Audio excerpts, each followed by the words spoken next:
રાજસ્થાનના નાયબ મુખ્યમંત્રી દિયા કુમારી 3 દિવસ ગુજરાતના પ્રવાસે છે. રાજસ્થાનના નાયબ મુખ્યમંત્રી દિયા કુમારીજી 3 દિવસ થયા છે ગુજરાતના પ્રવાસે છે. ત્યારે આજે પોરબંદર લોકસભા વિસ્તારમાં નાયબ મુખ્યમંત્રીએ જામકંડોરણા ખાતે મહિલા સંમેલન તેમજ કન્યા છાત્રાલયની છોકરીઓ અને ગૌશાળાઓની મુલાકાત કરી હતી.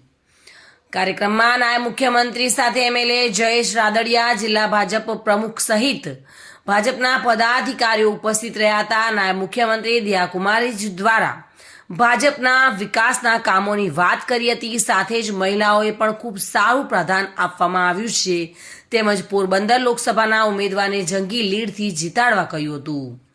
આ સાથે દિયા કુમારી દ્વારા લોકસભા ચૂંટણીને લઈને નિવેદન કરતા જણાવ્યું હતું કે ગુજરાત આવીને પરિવાર વચ્ચે આવ્યા હોય તેવું લાગ્યું છે.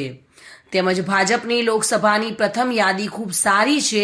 સાથે સાથે પોરબંદર લોકસભાના ઉમેદવાર મનસુખ માંડવિયા જંગી લીડથી જીતશે તેવી શુભકામનાઓ આપી હતી. તેમજ ત્રીજી વખત મોદીના નેતૃત્વમાં ભાજપની સરકાર બનવા સાથે એનડીએ 400+ સીટ પાર કરશે અને તમામ સાંસદો સારા મતોથી જીતશે તેવું કહ્યું હતું.